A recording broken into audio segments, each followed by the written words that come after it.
Welcome to the Daredevil Production Show, helping singers and songwriters succeed in the music business. I'm your host, Johnny D. And I'm your co-host, Kelly Schoenfeld. And together we run one of the fastest growing production companies in the heart of Nashville's famous music row called Daredevil Production. We created this show to help singers and songwriters like you navigate through this crazy time in the music business and find a way to make a living doing what you love to do. As a special thank you for tuning in here to our episode, we want you to have access to our free report, 7 Things You Need to Know Before Spending a Penny on Recording. Get that now at daredevilinsiders.com, which is a special link for our Daredevil insiders like you. Once again, we want to thank you for tuning in, and we're offering a free report called 7 Things You Need to Know Before You Spend a Penny on Recording. And you can get that now at daredevilinsiders.com, which is a special link for our Daredevil insiders like you. Now, also, if you find value in this show, please leave us a positive review on iTunes. Your rating and comments will help boost our ratings and help us determine exactly what you liked about the show so we can continue to improve future episodes and focus on the information and issues that you're truly interested in. So a little bit about us real quick. I was a singer, songwriter, artist / hair farmer in the 1980s and early 90s. Some of the folks behind the Allman Brothers Band moved my band to Florida, where I toured for 6 or 7 years and was in the process of a major recording deal when the Nirvana record got some serious traction, and boom, the hair band genre completely evaporated in like 30 days, it seemed. I'm sure it was 30 minutes, it felt like. Holy mackerel, that was crazy. After that, I had moved to LA in 97 and got into business while continuing to follow my passion, which was producing bands in the music industry. Every project I did produce in Los Angeles, I would make sure that the budget included a trip to Nashville so my genius buddy, Kelly Schoenfeld over here, could mix the record. And always, Kelly, taking it to another level there. Thank you. Appreciative of that. And Kelly, why don't you tell a little bit about your story? Crazy talented singer, by the way. He won't tell you this because he's too modest, but he makes a ton of money singing background vocals, as well as a mix engineer and a producer. His name's on 70 million records as an engineer or producer credit. And tell a little bit about your background, Kelly. Well, as for me, I got a college degree in vocal performance and recording, and then moved down to Nashville and started as a staff engineer at Soundstage Studios, which is one of the biggest in town, and then went on to be freelance engineer, and then became a producer, and also had worked on some development as an artist with a producer named Chris Pelser, who at the time was also producing Peter Cetera from Chicago. Yeah, that was pretty neat. Yeah, but you learned a lot there. I did learn a lot there. So then went on to produce records and engineer albums all over town. And let's talk about that for a little bit. I mean, you've worked at every single studio here in town for the last 15 years. Well, not every single studio. There's like a zillion, but I've worked in all the big major studios. Yeah, of course. Yeah. I mean, not every guy's basement, but why don't you just name off some of the more prevalent names of records that you've worked on? I think that would be important for explaining. Well, Kenny Chesney. Sure. Who's heard of him? Tracy Lawrence. Sarah Evans. Just a bunch of different country. Worked with Travis Tritt. Oh yeah, I've worked with Travis Tritt. That was a compilation record, but yeah, I sure have. Wow. A bunch of folks. Yeah. So this is the kind of background that we're going to bring. We're doing it for over 15 years. You've been firmly planted right here, and my go-to stop from LA. That's for sure. If people do the math, they can figure out how old I am. I don't like that part. Well, with that comes wisdom, and that's what we're hoping to impart here. That's right. That's right. Here, so. Hey, that's the way to look at it. There you go. We're here. The Insider Show, the Daredevil Insider Show, will provide information on tons of subjects that will appeal to songwriters and artists alike, including defining work tapes, song demos, artist tracks. We have a 2-part episode coming up on, which will be right after this episode, on songwriting tips and how to stay creative. We'll talk and go into depth on publishing, because there seems to be a lot of misconceptions and questions about that. Industry updates. It is an ever-changing industry, and that's for sure. The old business model is dead. It's completely dead. So I'll tell you right now, if your whole goal is to, especially already if you're in rock and roll and pop, and soon enough in country, if your whole goal is to get a big major label record deal and get on the radio, you're already backing up. You have to think about it a different way. And there's a ton of bands out there that are doing it. We're going to get into some of those discussions, as well as marketing strategies for your product, for your music, how to get it out there, how to promote it, and how to actually make a living doing it. And then, Kelly, I mean, we get this a lot. And I remember as a young artist, it was always, I never got a straight answer from anybody, but what the heck is producing? Yeah. What does a producer do? That's right. And so we're going to have a whole episode dedicated to that, to try to shed some light on what you should be looking for. And what producing actually is, because a lot of people end up with just an engineer, which can be great, but there's still nobody at the helm of the ship. That's right. And it's going to take a little bit more than that. So our hope with these episodes is to provide motivation for you, the artist or songwriter, to get out there and get your songs recorded and have a little bit more ammunition and a little bit more wherewithal so that you can be a little bit more in control. And make some educated decisions. And make some more educated decisions, right? Yeah, that's a great way to put it, Cal. So, I've learned through several businesses that when there's blood in the streets, there's money to be made. And there's certainly blood in the streets these days in the music industry. Yep. I mean, the old, forever going business model is bleeding. It's melting down like faster than global warming, I promise you. And, but when there's blood in the streets, there's money to be made. There's tons of singer, songwriter artists right now who you've never heard of, I promise, that are making a living. A real living, strictly doing what they love, and it's music. They're just not famous.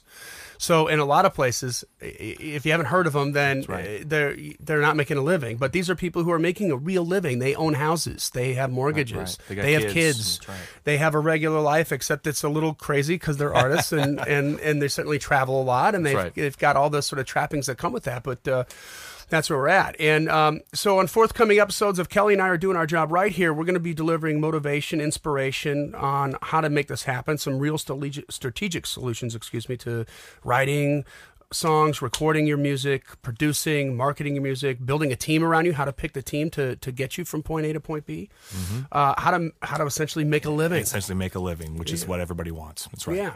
And if we can provide a safe place for you to learn, and also, Kel, I mean, with the people in this podcast is designed to bring more people inside. That's why we call it Daredevil Insiders. That's right. .com. We want to bring more people inside to our inner circle, and these people get a safe place to learn. That's right. They get a safe place to get good feedback from professionals who care about what they're doing, a launching pad to move forward on songs. If you've never recorded ever before, we're going to give you a great launching pad to record your songs for the first time. Or we're going to give you a place where you can take your songs or demos or artist tracks to another level if you've already recorded before. So let's get on to the episode here, Cal. In this first, and by the way, again, on our website, daredevilinsiders.com, we have a free download. It's the 7 things you need to know before you spend a penny recording with anybody. This will really arm you for what you need to do and make sure you get the most out of your money. It's what you need to be looking for. It's a lot of money. I don't care who you are. That's right. And you want to make sure you spend it right. That's right. So we're gonna pull back the curtain a little bit and show you some secrets that you always need to be looking for. So in the first episode, we're going to discuss the definitions, the processes, the purposes, and the strategies for 3 different kinds of recordings: a work tape, a song demo, and an artist track. And Kelly, what's the difference between, and this is the biggest one, just briefly, a Nashville work tape, or anybody's work tape for that matter, but then song demo, because there's definitely a different definition in Nashville on song demo versus anywhere else in the world, and an artist track. Can you delve into that a little bit? Okay. Well, a work tape basically is, if you think of yourself as an architect, it's like the blueprint for a building. It's the basic structure that you're looking for. It can be just you and an acoustic guitar or a piano, or maybe it's a drum loop and some MIDI instruments. It doesn't matter. It's about the melody. It's about the song structure. It's about just the basic blueprint of the song, and then from there you go on to create a demo. Right. And what a demo is, and what gets misconstrued these days is. A demo used to be if you were going to go record something with your band, you're going to get a demo so you can try and get a record deal. Right. That's not really going on anymore. Now it's more about a song demo, and then the artist track would be what you would be doing if you were an artist, which is a different thing than a demo. Right, and the idea behind a song demo in Nashville especially is if you're a songwriter, not an artist, but a songwriter with your intent to be that somebody that is already an established hit artist is going to cut your Somebody else is song going to cut your song and or you're gonna generate pitch it revenue for you. Pitch it to TV or radio. You want to pitch it to them. I mean, TV or film. There you go. Yeah. And essentially, with a demo like that, it's not something that you are going to spend as much time on as you would an artist track, because you don't want to have anybody looking at it going, "Who's that singer? Wow, that's crazy." You want to go, "Wow, this is the most crazy song I've ever heard." Yeah, like, I it's all about love the song. this song. Like it's about the message, it's about the lyric, it's about the melody and the vibe of the song. Leaving right? enough room for interpretation for the artist. And that's the key. I mean, you're not going to have a lot of really big, built-up, orchestrated background vocals, because you certainly don't want to do the thinking for the producer, whoever's going to... That's right. If you're trying to get a cut with Tim McGraw, you don't want Tim McGraw's producer going, "I don't like this song because I don't like the background vocals." Right. Well, the example I love to give to people is, say, for instance, you wanted to pitch something to Bonnie Raitt. You would think. Well, actually, you know what? Let's hold off on that because we're just doing an overview here. Okay. But that is essentially the. I don't mean to cut you off, but that's the difference between work tape and artist, or song demo and artist track at 30,000 feet. So let's dig in on a work tape. It definitely demonstrates the song structure and the lyric, which Kelly covered, and we'll use a work tape. There's a lot of purposes for this too. Yeah, absolutely. We're going to use it to chart the song.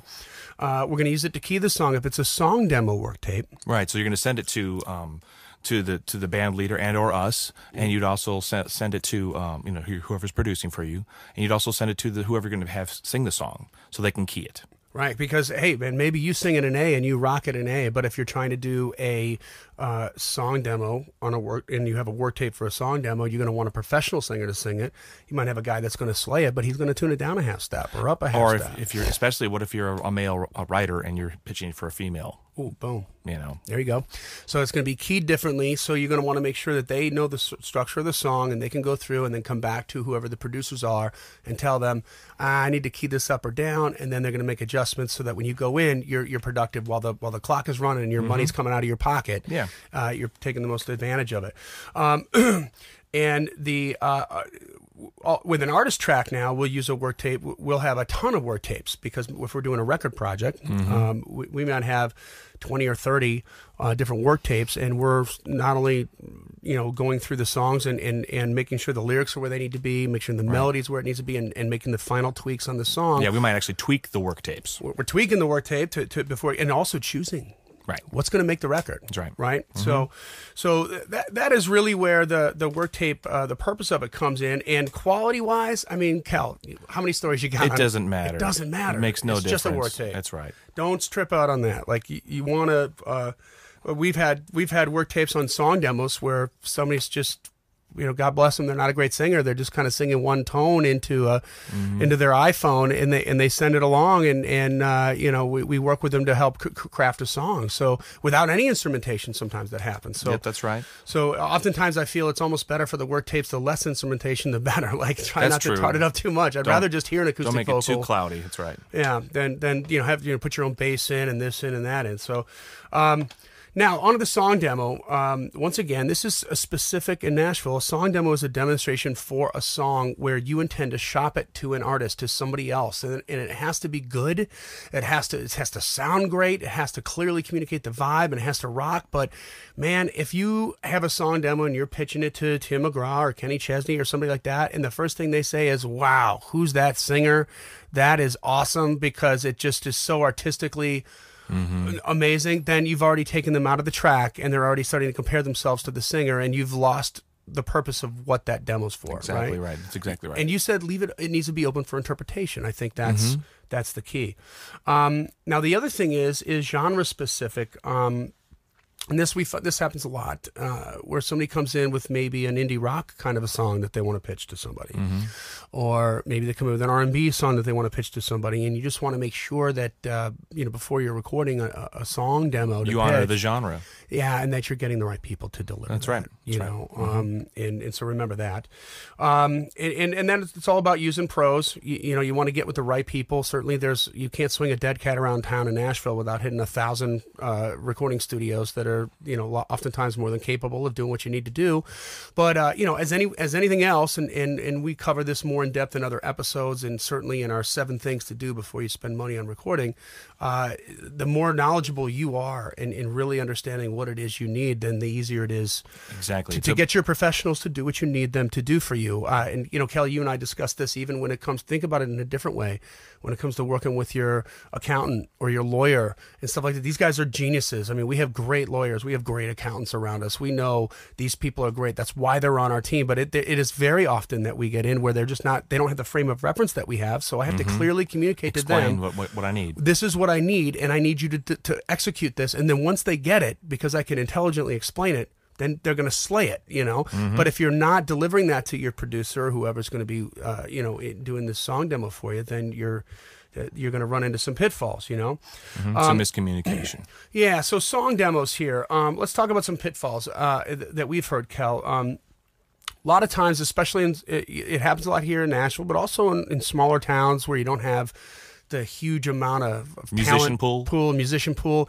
You'll get the guy who's like this great, musician or whatever, and he's the one guy and he does all the instruments, and he's going to help you out and do that. And a lot of times it can end up with disappointing results. It depends on what you really want, but it's going to lack a little bit of energy, right? Yeah, it's certainly going to lack some energy. Going to lack the communication that happens between musicians as they play a track down together.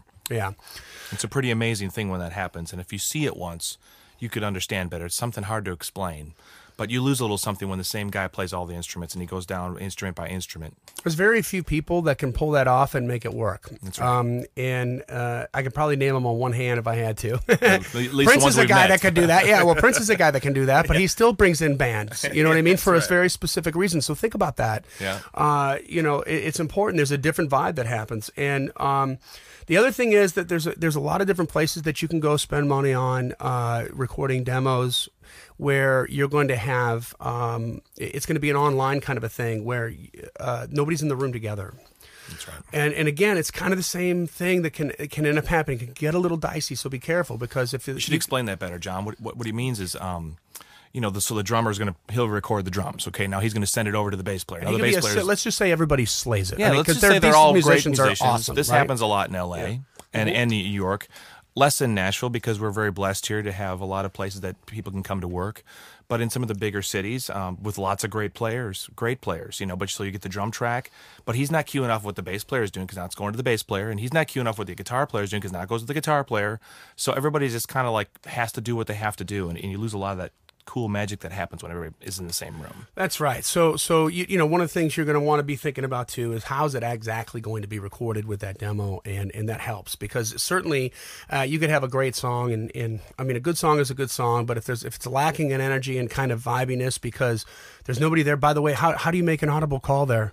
Right. I mean, how many times are we doing a song demo where sometimes a happy accident will happen, and we'll be, oh, you know what? I kind of like that fits the song. Let's go further down that road. Let's go further down that road, and all five guys are like on that road, and you're never going to get that certain ability to control when you're going from one guy to another guy to another guy, and everybody's overdubbing the track. And another thing, too, is people tend to play safer when they know there's going to be people playing after them. But in the moment, they might get more reckless. And a little bit, that's, I guess I've been defining that as magic, but it's the same sort of thing. Yep. Like we're doing like a real rockabilly song or something, the drummer's going to go crazy on his fills because he's not worried about it because the bass player's right there to follow him. And, the guitar player's not going to worry about taking his leads because the piano player's going to wait for his moments. And they're kind of looking at each other and communicating that way. That's right. So that sums up pitfalls there. Let's go in and delve in a little bit and sort of quickly explain the process of demo recording. And it starts with the songwriting. Again, song demos we're talking about here. This is demo recording with the intention these people have. They want to pitch their song to an artist and get them to record that song, cut that song. And or TV film. That happens a lot these days. TV film, too. That's right. I keep forgetting that. Thank you for reminding me. So the first thing that we'll ask with a songwriter is, are you requesting any help on the song? A lot of times songwriters come in, they're like, this is exactly what I need. Certainly our pro songwriters are like, I got it, let's go, let's rock, and we just put the hammer down and go to work. That's right. Sometimes we have songwriters who come in and they're like, I'm wondering if, and they start asking questions and they're looking for a little assistance, and we're happy to give that. That's right. And the prime goal of a writer is to emotionally connect or communicate with the listener in some way. So we're going to double check motivation, lyrics, tenses. Sometimes there's specificity, too much or too little. That's a common speed bump with especially with beginning writers. where, if it's Aunt June in your family and that's really funny to you because your whole family knows Aunt June, they know just how they act, man, unless you are really describing exactly what Aunt June does and make sure that the listener, somebody outside of your family can really, truly understand that, then you're losing me. But as playing the devil's advocate, if this is just something you want to do for your family, that's true. Then then there you go. It all depends on what's your goal with the song. That's right. So, and there you go. But if you're trying to pitch it to somebody, certainly you're going to want to make sure that's working. And sometimes, like you said, well, I mean, you did that. Kelly had a powerful moment with his family and wrote a song specifically for it. I remember, and that meant a lot. And that's all that song was for. That's right. That's and all so it was for. It knocked it right out of the park, and it served its purpose. Yeah. So powerful word combos, putting words together where they really blow somebody out of the water. Yeah, I mean, obviously rhymes, but more specifically, there's other things that happen: alliteration, and just the way things tongue sing. in cheek, That's right. and sort of opposites attract, stuff like that. Yeah. And then the other issue: how does it sing or roll off the tongue? We'll look at that oftentimes. We have let's take every Elton John song you've ever heard. Just about, I believe, was written. If it's written by Elton John and Bernie Taupin was the lyricist. That's right. He was the one who wrote the words and essentially handed Elton John a sheet of paper with words on it. Elton John sat down at the piano with his amazing voice and his amazing sense of melody and turned it into these huge hits that you now know. These are lyricists, and a lot of time with a lyricist, especially even beginning lyricists, they're not going to have a frame of reference on how it'll sing. How these word combos work together with a singer. Right. So these are the things that we're doing when we're providing assistance to a songwriter in tightening up the program. Once that song is tightened up, now we're ready to make a final work tape so we have an accurate blueprint and we can chart from that, right? That's right. And we get it to the singer to key. Get it to the singer to the key and do what we need to do to prepare to record the song demo. The Nashville number system, this is something we use here, which is a cool thing. Kel, in 10 seconds or less, can you explain that?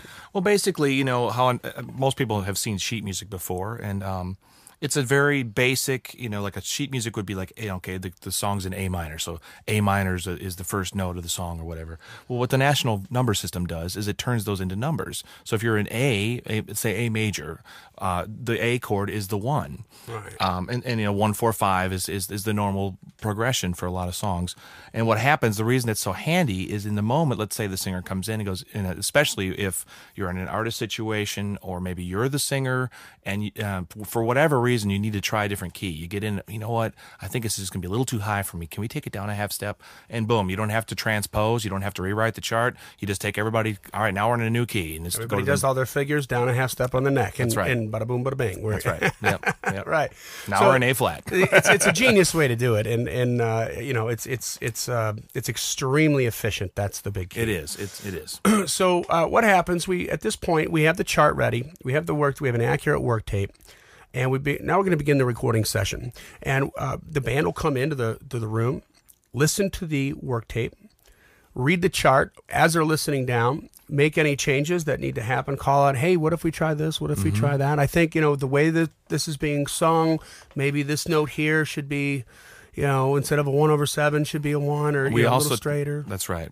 We also talk about style, because the work tape is going to be a very blank blueprint. Yep. Well, I really want this to be like a honky tonk, like a Travis Tritt thing, or I want this to be a Coldplay rocker. I want this to be whatever it is, so that they're thinking about that as they're listening down. And that's another thing that they talk about before they go into to record is like, okay, I'm thinking about doing this breakdown thing on the toms, and you'll look over at the bass player like, hey, let's do this, and the guitar player's got talking about stuff like that. And the guitar players, I will tell you while they're listening to the work tape and we're having this conversation on style, I was thinking, okay, about his tone. What am I going to do to make changes to serve the song?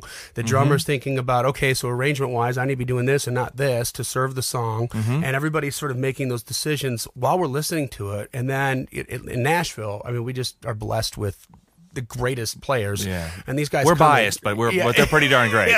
And they come in and slay it, and then they're going to bust these out in 1 or 2 takes. It starts to go pretty fast. Once they have a clean idea of what the structure is, what the song needs, then they just deliver. That's what they do all day long. That's what they do. Like Chris Carter from the Minnesota Vikings. All he does is catch touchdowns. So at this point, from usually from 10 to 1 in Nashville, we'll be tracking up song demos and getting all the music that we need ready to go. And we break for lunch at 1 o'clock. We'll come back at 2 or 2:30, and that's when we begin working with the professional singers on crafting the song demos, crafting the vocal, on these song demos. And it depends on the song, but we take time in that and make sure that it's right, and they're doing it. And these singers, again, they come in prepared. They're very, very, very, very talented. Yeah, and they're extremely good singers, so they're in pitch, and everything is just rocking. They do it all day long, every day. It's right. And also, you don't want to get so worried about the tedium of every note being perfect. It's all about the vibe of the song. Remember, we're not going for an artist type of a thing. Right. This isn't going to be played on the radio. That's not going to be played on the radio. You just want to get a great representation of your song. It's about the song. It's a good point. And then we get to the mix, and this is typically where, especially if you're working with an artist like Kelly, who's an extremely talented and gifted mix engineer, things slow down a little bit, get a little bit more creative to make sure that we're serving the song correctly. And then, here at Daredevil Production, we're able to turn those songs around pretty quickly. Within a couple days after your session, you're going to get those mixes back, and you're going to be ready. You're going to be off, and your guns are going to be loaded and ready to go get them to wherever you need to be, whether it's placing it in music for television or movies or commercials, and certainly to be pitching it to publishing companies and or song pluggers and stuff like that. Okay, so right now we're going to show you a before and after experience. So about a minute of a work tape, and then we're going to play about a minute of the song demo that it ended up being for 2 different songs, so that you can get your head around the transformation that really what happens. Is a work tape? What is a song demo? Yeah, so check this out. Now, we will say with this particular songwriter, she was a great singer. She's a singer-songwriter. She's a very talented So she's singer. a little bit different than if it was somebody that's not really a singer, but it's more of just a straight-up writer. So keep that in mind. But it still shows sonically that she just pulled out a tape recorder, started playing her guitar, and played the song. Yeah, and then you can hear what happened after that song. The demo was transformed and the work was done. So have a listen to that, and then we'll be right back. We'll be right back.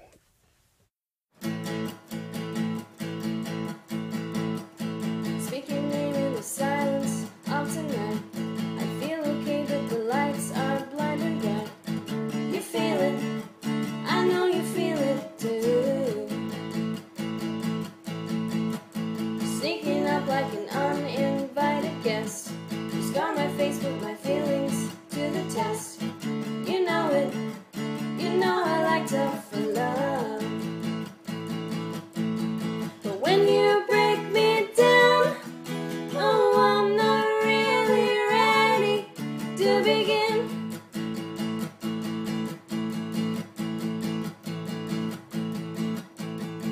When you break me down,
I'll let you touch me if you do it right. Just touch me hard and we'll never fight. I'm not here for love, don't give me your shit. I know you want me, but you're scared a little bit. Grain, grain, grain on Maine. Grain, rabbit, come to me. You tell me no, then we do it anyway. You tell me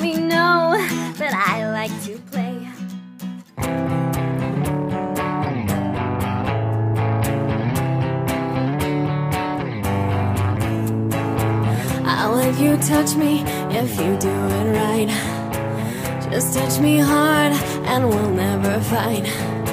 I'm not here for love, don't give me your shit.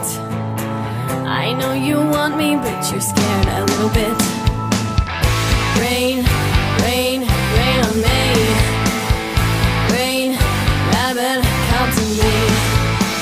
You tell me no, then we do it anyway. You tell me no, but I like to play. Now, don't forget to get your free report of 7 things you need to know before spending a penny on recording. It's a free download. You can get that at daredevilinsiders.com. And this is a special link just for the Daredevil Insiders like you. We're bringing people in, and we're going to, in the future, we're going to have more open forums, maybe even some live phone calls we've been talking about, sort of like, general mass meetings where people can get together and share the energy and ask some questions. So once again, it's, a free download, 7 things you need to know before spending a penny on recording, and you can get it for free at daredevilinsiders.com. All right, Kelly, let's get into artist tracks now. Okay.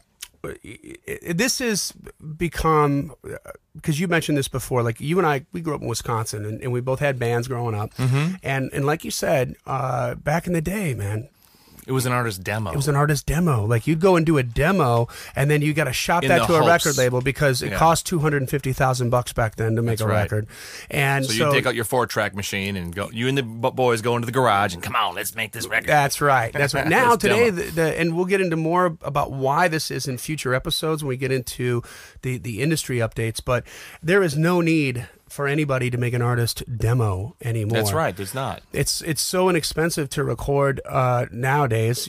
Certainly records are a lot less expensive than they used to be, and so they're not cost prohibitive. You don't need to have be a millionaire to make it happen. That's right. And quite frankly, with the way there's real good reasons to record a whole record, and there's also real good reasons to record 3 killer, knockdown, drag out, smash hits.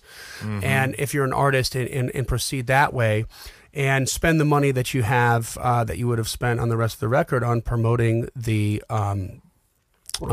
songs and trying to get some traction that way so that you can generate some revenue and go back in and keep putting out songs, because it's a singles market again. CD sales are terribly down. So artist tracks need to be artist tracks. They need to be awesome. That being said, we're not suggesting you do them in your closet, in your bathroom, by yourself, just because you can, Right. You still need some people behind the wheel. Well, I hope it didn't come out sounding that way, because my whole point is you need a huge team. Well, I mean, compared to what they used to cost, you used to spend $500,000 on a record, and now $250,000 exactly. So we're a lot cheaper than that, right? But it's so that's right. So the deal with artist tracks are, though, the purpose of them, let's start there, is we need to pull out everything we have to out of that artist, and it has to transfer onto to tape, so to speak. I know we're not going to tape, but my point. Like we're old school, right? We're old school, but it still starts with the song. Well, it actually starts with the direction of the artist, and then it goes right to the song. So we're still talking about the song, but we bring on a lot more things within that song for the artist. Now we don't want it to sound generic or get just a vibe. It is about selling that artist, about bringing out the best parts of this artist and having them connect with their listening audience. That's right. Now you want to be the listening audience. You want to be, holy cow, listen to that vocal, like who is singing? Holy cow, did you hear that cool guitar lick? I've never heard a song. You just got to be blown away by every single piece of those things, and you want to be, that takes more time. It's going to be elevated. The whole more planning, a lot more pre-production involved, and a lot more time, which we're going to delve into a little bit here, recording the band and the music. A lot more time, in pre-production, as we mentioned before, record the band and the music. Certainly a lot more time on the vocals. It's going to be really, and the mixing. Yeah, and a lot more time on the mixing. That's right. So this is, artist tracks are, guess what? More time. They're more expensive, certainly, than a song demo. But these are things that you're going to walk out the door with. And by the way, the musicians get paid differently on this too. That's right. Because an artist track, you have an intent to sell it. A song demo, there's no intent to sell it. The intent is to just demonstrate to somebody else and pitch it. But with an artist track, your intent is to be a limited pressing or a master recording. And there's different scales in the union for what the musicians get paid. So the overhead goes up all across the board. because Right. there's a lot more time that's taken, and it's a lot more important than that. That's right. The good news is that it's affordable to make it happen, totally affordable, and the good news is that you can make a living doing it. And we have, I can't count them on my fingers and toes how many artists that we work with in this town on a regular basis who make a living coming back in, recording, going out and selling their product, and they make enough to do it again and a profit to live and being an artist and being an artist. Yeah, not with a side job, That's right. They're not serving fries too. That's right. So not that there's anything wrong with that. I did it for a long time, all through college. Yeah, me too. I mean, sometimes you got to do what you got to do. That's right. But one of the problems that Kelly and I are certainly passionate about here, this is an impetus for this podcast, is that in any town that you go into, you may have, as an artist, a vision on what you want your music to sound like. And you come in, and this happens a lot in Nashville, where people come to town, and without the right people behind your artist track, because this is real money now. I mean, It is. It absolutely is. Yes. It'll end up sounding like a demo. That's right. If And you don't have the right with people great in place. players, Yeah. because in this town, it's just like Jason Aldean's song says. It's a crazy town with full of neon dreams. Everybody picks, everybody sings, and they're all awesome. Yeah. They're all incredible. So you're more than likely going to get a killer band. I mean, That's right. it's probably highly unlikely that you'll get some hack band. You're going to get a pretty decent band, That's right. but without the right team behind from the beginning, The really vision. with the vision, the pre-production, artist And tracks. keeping the train on the tracks, that's another thing that happens in the moment, because things still go fast. You need to have someone behind the wheel that you trust, that's going to keep it in the right direction, in the right vein, so it doesn't get skidded off the track. That's right. And so I can't tell you how many times we've maybe once a week, once every 2 weeks, we'll have an artist that'll come in. They'll be an indie rock artist, and they'll bring us a demo. They want to work with us. They paid artist tracks, but they bring us a record that they already paid for in town, and it sounds like country music demos. Yeah, and then what is that? Yeah, they're R&B artists, and they come in and they just did a record. It's a country. It's a country music demo with a Rhodes. Yeah, right. And it's just like So with artist tracks, the team you have behind you and the pre-production, it's like anything else, like painting a wall. 80% of it is what happens before the record button goes down. Before you put the paint on the wall, that's where you're really making it look good and you're making it happen. To make an example, I did a record on this kid that's on Curb Records, Tim Duggar, and we spent nearly a year. I mean, the paperwork was signed. We're doing a record on this kid. We spent a year writing, getting the right songs, looking for outside material. Me and the partner that worked on it, put in with writers, just making sure the songs were perfect.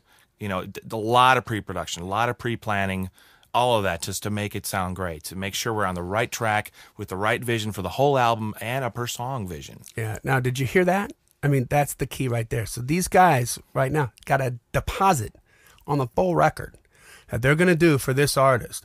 And are they going and rushing to the studio to get the other half of the deposit? No. They're going to make sure that it's right. The craftsmanship that happens before the record button gets pressed. You want to make sure you find a team that cares about what you're doing. That's right. At Daredevil, we take a lot of pride and care in our product and in our clients and our friends and artists that we work with. That's right. So let's talk a little bit about that process here. As we said, that we mentioned that there's no real need for an artist to do a demo anymore. You just jump right to artist tracks, because you can release them your darn self, on 1,000 different places. You don't need, it used to be cost a ton of money just for distribution, because you had to have somebody that knew somebody that knew somebody that's going to get your CD in Tower Records and Musicland and Walmart and Target, and now you don't even need them anymore. So that's the good news. That's where there's money to be made. If you're an artist that tours a lot, now we have several artists that probably tour at least more than 180 days a year. Some of them, like, seriously up to 250 days a year. Right. It really makes sense for these artists, because they're selling their CDs from the stage, to do a full record. They got the cash flow to do it, number one, and number two, they also they're gonna move the product. Exactly. You've got a captive audience. Yeah, and so Kelly and I talk about something, a painful subject to us to talk about, but it's just the 950 disease, we call it. It's, you go and get that first record pressed, you get 1,000 CDs, and you come out and you give your first 50 away to your friends and family, and then you've got a closet full of 950 CDs, and they don't go anywhere, right. Because there's no way to market it, and there hasn't been in the past. Right. But for an artist who's on the road and doing that many dates, you've got you've got a pipeline and like a captive audience, as Kelly said, and you can move those things. So it makes more sense to get $10 a pop rather than $5 a pop or $3 a pop on an EP from the stage. So that's where you're going to do a full record. If you're a brand new artist and you got some money, I mean, I think I'm just being honest, you're far better spent doing a 3 to 4 song EP and spending what money you would have spent on the rest of the record on promoting the living daylights out of that and trying to advance that so that you can come back and do another 3 or 4 songs and create some cash flow like that. You want to become a small, profitable business, and record labels are not developing anybody anymore. They're buying small, profitable businesses is what's going on. So, and believe me, because record labels have been out of the development business for so long, you don't want them to develop you either. That's right. Because it's a mess. We've experienced that yes, too. We won't mention any examples, but it comes from personal experience. As Kelly said, the song has to be amazing. I mean, with Tim Duggar, as you mentioned on Curb Records, you guys took almost a year to find the right songs for a 12-song record, and he was writing his butt off. He's a killer writer. He's a great, by the way. Fantastic writer. He wrote a lot of fantastic songs. We picked the best of the bunch and made sure and even narrowed it down. So I want to say one other thing too about the process with recording, John. I mean, the other thing is it depends on how much money you have to spend. I mean, there's nothing wrong with an artist coming in, even is not planning to do an album, but wants to cut a couple extra songs because they have the budget for it. If you've got an investor out there that's willing to help you, you're probably right. Maybe you don't need a whole album, but let's make sure we get a hit song. Even if you've got 3 or 4 great songs, let's cut them all and see which one rises to the surface. Sometimes that'll change during the recording process. Every artist situation is different. I guess that's the point I'm trying to make. Yeah, that's a good point. Now, it's never been more important. Listen, if you've been following the music business at all, even for the last 30 years, all the big hit, the Ahmet Ertegans and the Mo Austins and the Clive Davises and the David Geffens, it's all about the song.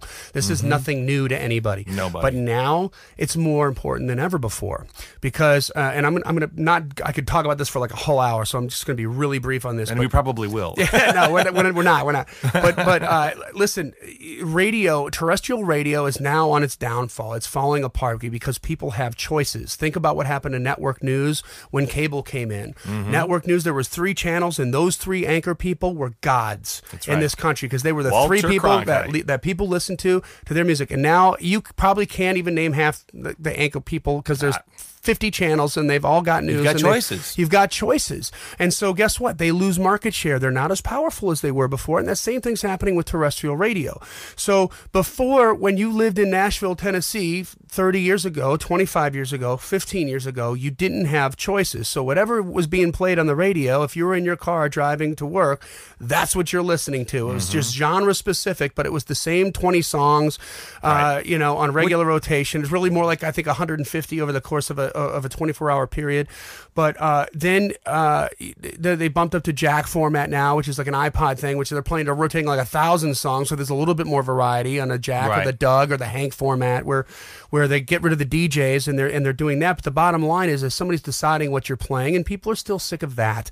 So they're going to choices. They can listen to Pandora in their car now. A lot of people can. You can, you've got an iPod you can plug right into your car and listen to your own mix. So because people have choices now, guess what? You used to be able to be mediocre, Kelly, right? Back in the day, if you're a million-selling artist and you come out with your sophomore effort and, we're going to shove it right down the throats of America, and you're going to learn to love it because this is all you get. It's hearing the song. If you hear it enough, you're going to like it. And back then, you didn't have a choice. And guess what? Now, because there's so many choices, you have to be awesome. Yeah. So you've got to have a great song. You've got to have an amazing team, as we were talking about, around making sure that as a producer, the job is to take your artistic vision and take it to a whole nother level. And really, like, together, when you work together, like, think of Tom Brady and his best receivers, right? Tom Brady can't be Tom Brady unless that receiver's stretching out and doing everything he can to catch every pass, and that receiver can't be everything he can be unless Tom Brady's putting it right where he needs to put it. That's right. It's a team effort, and everybody has an extremely important role. And then when they work together and they're that cohesive, you just watch them. It's almost like transcendent experience where it goes to another place. This is exactly what we're talking about here. So, pre-production is key, as we mentioned there. When we get into tracking on an artist track, Kelly, things slow down. I mean, we're gonna take a little bit more time, and so some magic happens in the studio. and create some unique. Right, we've already got a solid blueprint we've spent a lot of time on already. Like we've talked about, pre-production takes a long time, so we have a really good idea of what we want to do, but that we're not going to discount the magical little things that happen in the studio when you've got all the musicians out there, and all of a sudden they do something cool, or somebody asks the question, what about this? And yeah, let's try that. So we try some things. We do a little bit different approach than we would a song demo. That's right. And then, as you mentioned before, the next thing after we get the tracking done is we get into vocals, and we really slow down here. This is where we're really digging in to get moments. We're looking for a lot of moments. That we're going to put together and make it what's called a comp track, essentially. Unless you're Frank Sinatra, and most people aren't. But if you are, God bless you. You can come in and bust out, one take and and out the door you're at. Then, Frank has left the building. Yeah, and there you go. But most people aren't, and so we're gonna craft a good vocal and make that work, and then do any kind of post production work we have to do on the vocals. And then we're going to cut background vocals.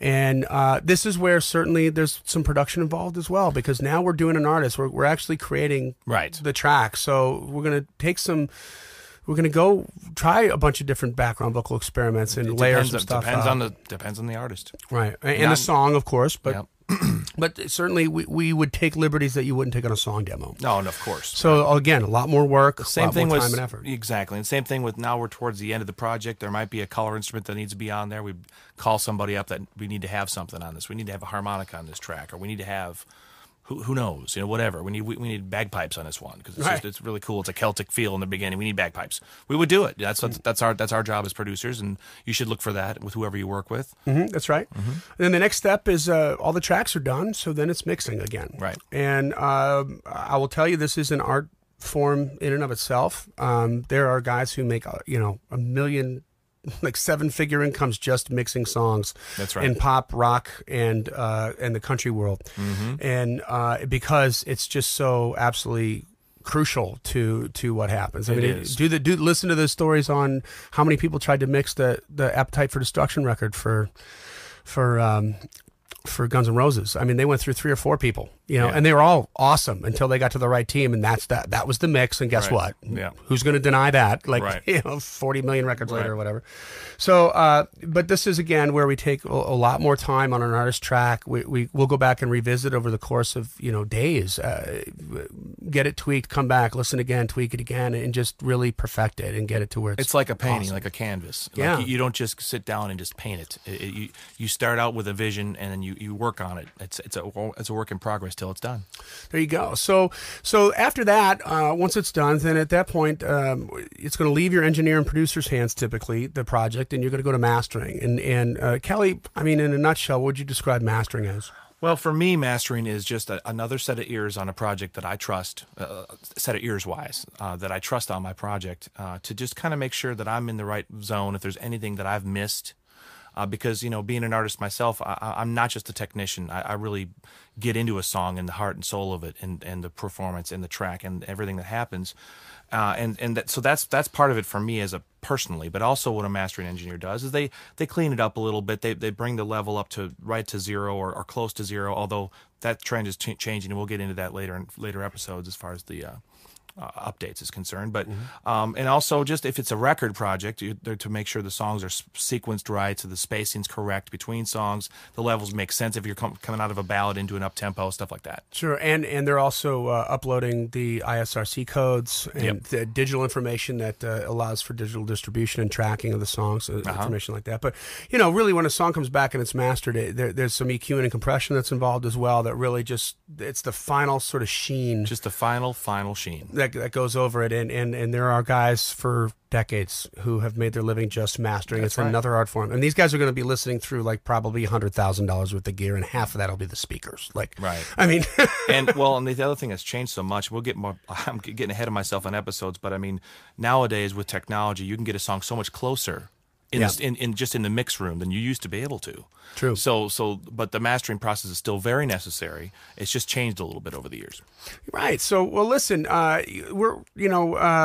we have been here for a little over a year now at this location on Music Row. We're very proud to be here, and we've got a crazy killer recording studio, and we're finally having a grand opening here. We got all the bells and whistles rocking and working, and we decided to offer a special here for artist tracks. If you're a singer-songwriter, you come with the songs, or a singer, if you need songs, we can help you get them. We're offering 50% off our normal price.